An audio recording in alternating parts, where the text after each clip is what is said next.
أعوذ بالله من الشيطان الرجيم بسم الله الرحمن الرحيم وإن إلياس لمن المرسلين إذ قال لقومه ألا تتقون أتدعون بعلا وتذرون أحسن الخالقين صدق اللہ العظیم۔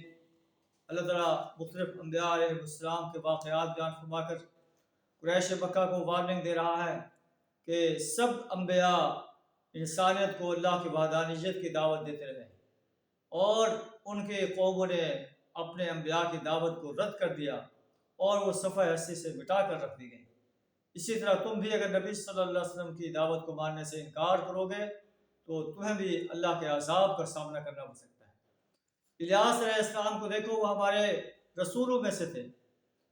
جب انہوں نے اپنی قوم سے کہا الا تتقون، کیا تم اللہ سے ڈرتے نہیں ہو؟ اللہ نے تمہیں پیدا کیا ہے اور وہی تمہیں رزق دے رہا ہے، اللہ کو چھوڑ کر تم بال کو پکارتے ہو، اس سے اس کی عبادت کرتے ہو، اس کی پرستش کرتے ہو۔ وَتَذَرُونَ أَحْسَنَ الْخَالِقِينَ، اور اس اللہ کو چھوڑ دیتے ہو جو احسن الخالقین۔ اللہ ربکم ورب آبائکم الاولین، اللہ تمہارا بھی رب ہے اور تم سے پہلے جتنے لوگ گزر چکے ہیں ان کا بھی رب ہے۔ فکذبوہ، انہیں الیاس علیہ السلام کی دعوت کو جھٹلا دیا۔ فإنہم لمحضرون، پس وہ یقیناً سزا کے لیے پیش کیے جانے والے ہیں۔ الا عباد اللہ المخلصین، بجز ان مخلص بندوں کے جن کو خالص کر لیا گیا تھا، جو آپ کی دعوت پر ایمان لائے تھے۔ ہم نے وَتَرَكْنَا عَلَيْهِ فِي الْآخِرِينَ، الیاس کا ذکر خیر بعد کے نسلوں والوں کے لیے باقی رکھا۔ سلام علی الیاسین، الیاس پر سلام ہو۔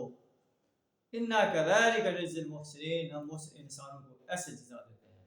اِنَّهُ مِنْ عِبَادِنَا الْمُؤْمِنِينَ، وہ ہمارے مومن بندوں میں سے۔ اللہ سے دعا کر ہمیں بھی سچا مومن بندہ بننے کی توفیق عطا فرمائے، کفر، شرک اور نفاق سے اپنی پناہ عطا فرمائے۔ وآخر دعوانا الحمد للہ رب العالمین۔